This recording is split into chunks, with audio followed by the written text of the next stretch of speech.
The November cold had settled into Denver's 16th Street at 7 in the evening, the kind that empties sidewalks of everyone without somewhere to be, when Blue stopped walking. Not the full-body stillness he used for danger. Something different. A low sound from his chest that David Marsh had heard exactly once before, 6 years ago. Walking up the driveway after a deployment to find his daughter sitting on the front porch steps in the dark. Recognition, the word a dog uses for known. A young woman sat against the wall of a closed storefront, 30 feet ahead, face turned toward the pavement, something in her lap she was working on in the last of the streetlight. David had walked past 100 people like this in 6 months of searching 6 cities. He had not yet seen her face. Blue was already moving. Low, pulling forward, tail in the specific motion that was neither working nor alarm, but something older. The language a dog uses only for the people it has not stopped keeping in all the years since it last saw them. What David Marsh found in the 48 hours that followed would close a 4-year distance that he had tried to cross every other way he knew. If you haven't found this channel yet, subscribe. This is the kind of story we tell here. David was 44 and had been a Force Recon Marine for 18 years, which meant he had spent most of Cora's childhood somewhere other than home. Not because he didn't want to be home, but because wanting and being are two different things. And he had been better at the one that required leaving than the one that required staying. He had done 3 tours. The third one had lasted 14 months and had ended 2 weeks before his daughter's 17th birthday. And he had come back to a house where the furniture had been rearranged and the silences had moved to different rooms. And he had handled this the way he handled most things that required emotional vocabulary, with the careful, sustained unavailability of a man who has spent 15 years keeping everything where it couldn't leak out and has forgotten there were other options. His wife, Karen, had asked him for a divorce 6 months after he came back. He did not argue. He did not know how to argue about this. He had signed the papers and moved into an apartment and told himself he would figure out how to do this, and he had not. And 2 years later, Cora had appeared at his door at 19 with a bag over her shoulder and said things to him that were not entirely true and not entirely false. And he had said things back that he would spend the next 4 years wishing unsaid, and she had walked out and had not come back. He had been looking for her since the day he discharged 6 months ago. He had a photograph in his wallet from when she was 14, the year before the 3rd deployment. Her hair the same dark red it had always been. Blue, a young dog at her side in the frame. Blue was 7 years old, a Belgian Malinois, dark-coated with the amber eyes of the breed, and he had served David's last 2 tours with a record that was detailed in documents David kept in a box and never felt adequate to what Blue had actually done. He had been a puppy in the house from the time Cora was 14 until she left at 19, and in those years, the years before the 3rd deployment and the 2 difficult years after, Cora and Blue had the specific bond of a girl and a dog who had both been left behind by the same person and had found each other in the space that left. She had taken him on every walk. She had been the one who taught him to sit in the kitchen while she did homework, his chin on the edge of the table where she studied. She had wept into his fur once, in the driveway after a phone call from David that had not gone well, and Blue had stayed pressed against her until the crying stopped and then had pushed his nose under her chin. He remembered her. A dog's memory lives in scent, and the scent does not fade. In 6 months of searching, David had brought Blue to every city because Blue's memory was more precise than any photograph. Cora Marsh had been 21 for 3 months and had been living without a fixed address for 18 of them, which was not, in her experience, the disaster that people who had always had addresses imagined it to be. It was difficult in ways that those people didn't predict, and not difficult in ways they were certain it would be. She had a community. She had people she trusted. She had a skill.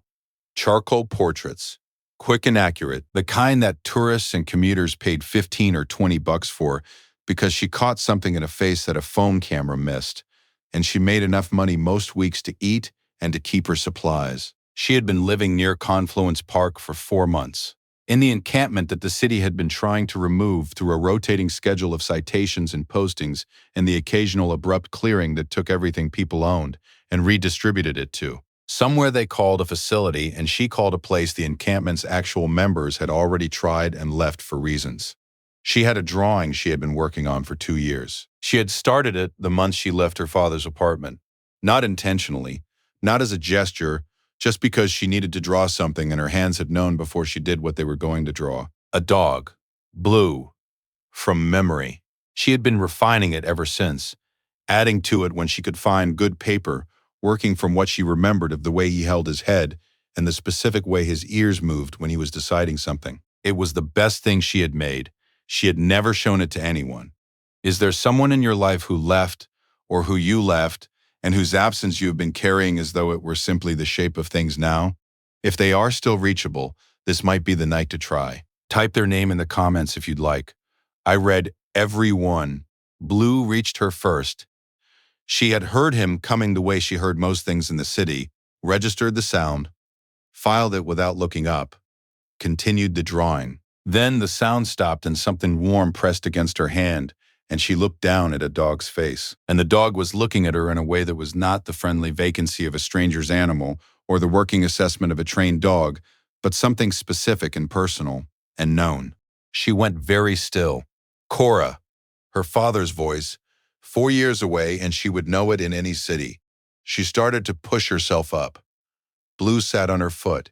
He did it without drama, simply sat, his full weight on her left foot, and looked up at her with the specific look of a dog who has decided that the current situation is not concluded and is not going to let it conclude yet. His tail was moving. He was not performing distress. He was simply making himself relevant to the question of whether she was going to leave. She looked at the dog for a long time. Blue, she said. Her voice changed on the word. She had not said the name out loud in 4 years, and the word had more weight in her throat than she had expected. David crouched down, not to her level, back, a foot away, the posture of someone who has learned the specific distance that says, I am not going to force this. He had learned a great deal about distance in 4 years. He said, I'm not going to tell you what to do.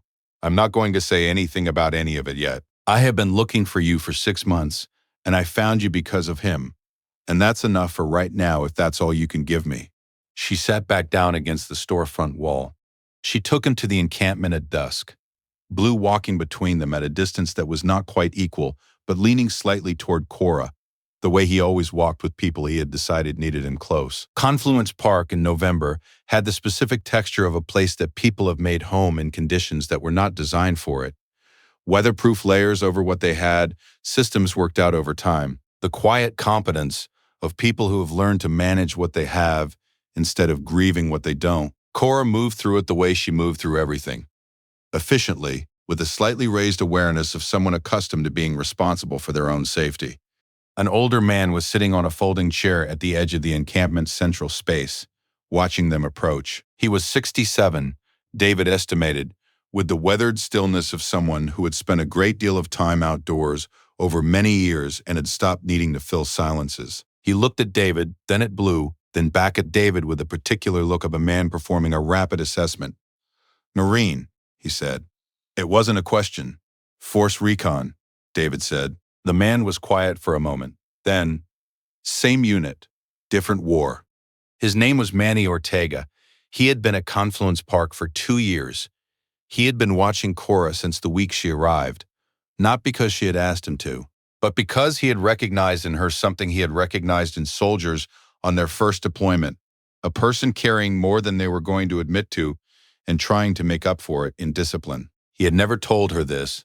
He had simply made himself available in the way veterans make themselves available, which is quietly and without requiring acknowledgement. David looked at him for a moment. Thank you, he said. He did not specify for what.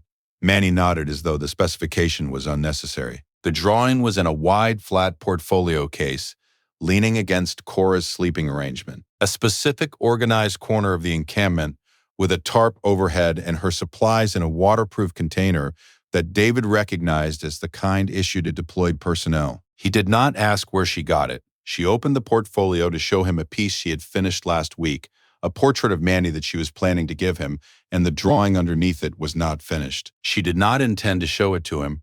Her hand moved the Manny portrait to the side, and the drawing underneath was visible for 3 seconds before she put it back. 3 seconds was enough.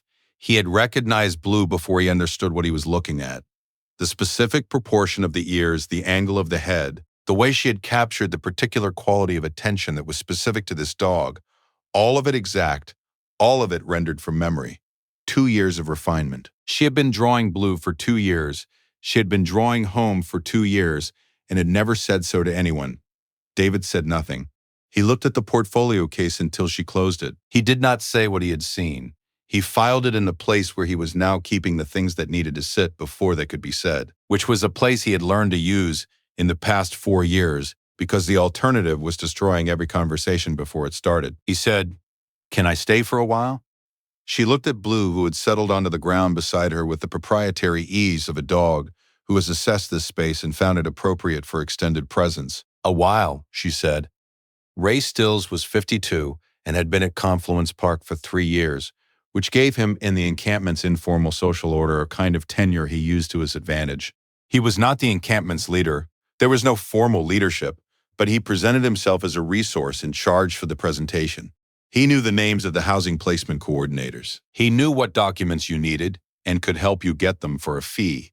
He knew which shelters had which programs and which policies, and he shared this knowledge on a selective and transactional basis. And over 3 years, he had built a small income stream from people who needed what he knew more than they needed the money they paid for it.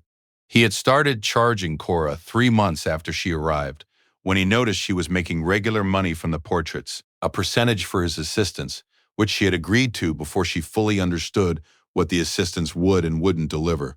She had started writing it down in a notebook that 3rd week, with dates and amounts because her instincts told her to, and she had kept writing it down every week since. David learned about Ray on the 2nd evening. He had been sitting with Cora and Manny for 2 hours, not talking about the specific things that needed to be talked about. Not yet, not in order, when Ray came to collect. He came with the brisk certainty of a man who does not expect his transactions to be observed by someone like David.